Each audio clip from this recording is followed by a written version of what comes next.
Friends, मैं सुनीता अग्रवाल। मेरे channel पे आप सभी का बहुत बहुत स्वागत है। तो आज हम बनाएंगे बहुत ही ज्यादा टेस्टी रेसिपी। तो चलिए बनाना शुरू करते हैं। आज मैं आपको बहुत ही ज़्यादा टेस्टी गुड़ की मीठी रोटी बनाना बताती हूँ। कैसे बनाई जाती है। ये ऊपर से कुरकुरी होती है और अंदर से सॉफ्ट, और ये खाने में जितनी ज़्यादा टेस्टी लगती है, इसे बनाना उतना ही आसान है। आप इस रोटी को 2 से 3 दिन के लिए रख करके भी खा सकते हैं। तो चलिए बनाना शुरू करते हैं। गुड़ की मीठी रोटी बनाने के लिए ये हमने 1 कप गुड़ लिया है, जो छोटे पीस में तोड़ लिया है। अब इस गुड़ को हम इस बाउल में डाल देते हैं। ये आधा कप गर्म पानी लिया है, इसे भी डाल देते।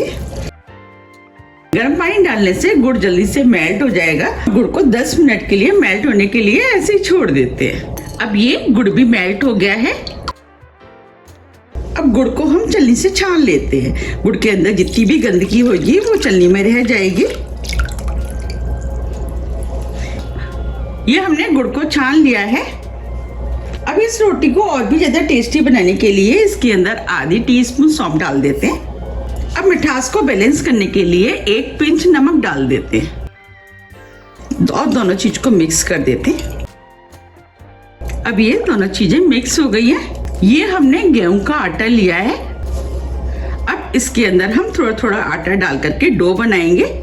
हमें जितने आटे की जरूरत पड़ेगी उतना आटा हम इसके अंदर डालेंगे।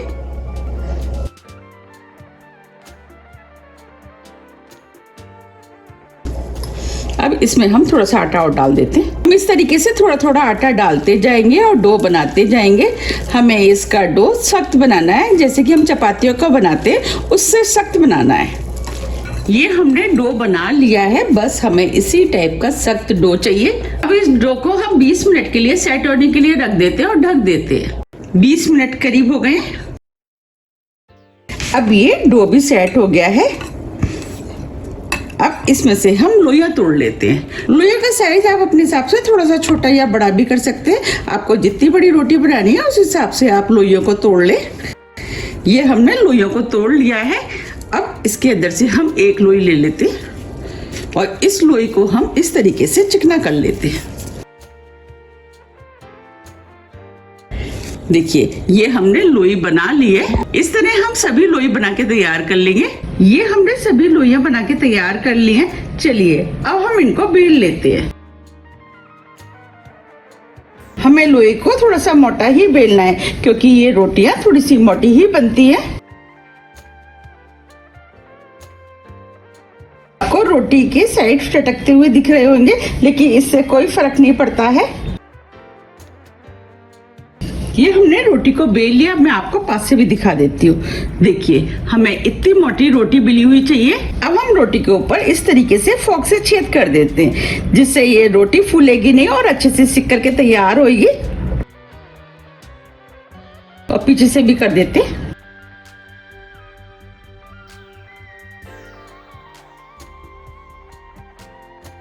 ये हमने दोनों तरफ से छेद कर दिए हैं।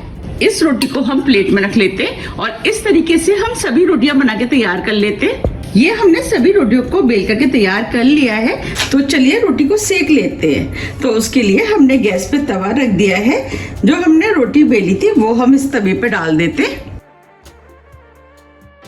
अब रोटी को स्लो फ्लेम पे 1 मिनट के लिए सिकने देते हैं। 1 मिनट करीब हो गया है। अब रोटी को हम पलट देते हैं। हमें इसे स्लो फ्लेम पे ही सेकना है, जिससे कि ये अंदर तक अच्छे से सिक के तैयार हो। और दूसरी तरफ से भी सिकने देते हैं। ये दूसरी तरफ से भी सिक गई है। अब हम इसके ऊपर घी लगा देते हैं।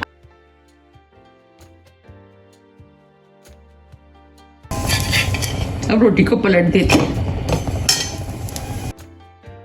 और हल्के हाथों से दबाते हुए हम इसे स्लो फ्लेम पे सेक लेते हैं। हम इसे जितनी अच्छे से सेकेंगे रोटी उतनी ही ज्यादा खस्ता और टेस्टी बनके तैयार होगी।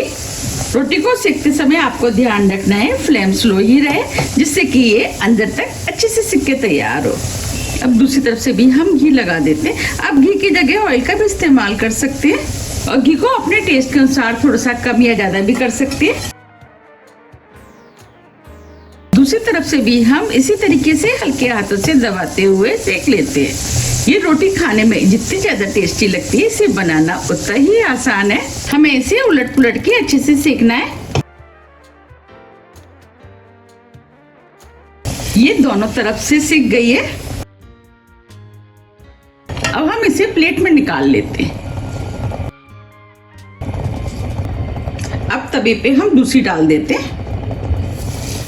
अब इस रोटी को भी हम बिल्कुल उसी तरीके से सेकेंगे जैसे हमने पहले सीखी थी। अब ये रोटी भी दोनों तरफ से सिक गई है। इस तरह हम सभी रोटियों को बना के तैयार कर लेंगे। ये हमने सभी गुड़ की रोटियां सेक के तैयार कर ली हैं। देखिए कितनी बढ़िया रोटियां बनके तैयार हुई हैं। अब मैं आपको पीछे से भी दिखा देती हूँ। देखिए ये दोनों तरफ से बहुत ही बढ़िया सिक के तैयार हुई हैं। इनका टेस्ट बिस्किट की तरह होता है। आप चाहे तो इन रोटियों को चाय के साथ भी खा सकते हैं। ये ऊपर से क्रिस्पी होती है और अंदर से सॉफ्ट। अब मैं आपको तोड़ के भी दिखा देती हूँ। देखिए कितनी बढ़िया सिकी हुई है और कितनी खस्ता बनी है।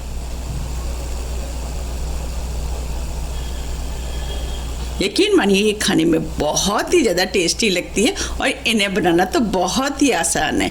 झटपट बनके तैयार हो जाती है। अगर आपको मेरी रेसिपी पसंद आ रही है तो आप रेसिपी को लाइक कर दीजिएगा और ज़्यादा से ज़्यादा फ्रेंड और फैमिली के साथ शेयर भी कर दीजिएगा। आप इन रोटियों को 3 से 4 दिन के लिए रख के भी खा सकते हैं और आप चाहें तो सफ़र में भी बना करके ले जा सकते हैं। अगर आपको हल्की फुल्की भूख लगी है तब भी आप इनको खा सकते हैं। अगर आपको मेरी रेसिपी थोड़ी भी पसंद आती है तो रेसिपी को लाइक कीजिए, चैनल को सब्सक्राइब कीजिए और ज़्यादा से ज़्यादा शेयर कीजिए। अब हम फिर मिलते हैं इसी तरह की टेस्टी रेसिपी के साथ। जब तक के लिए नमस्कार।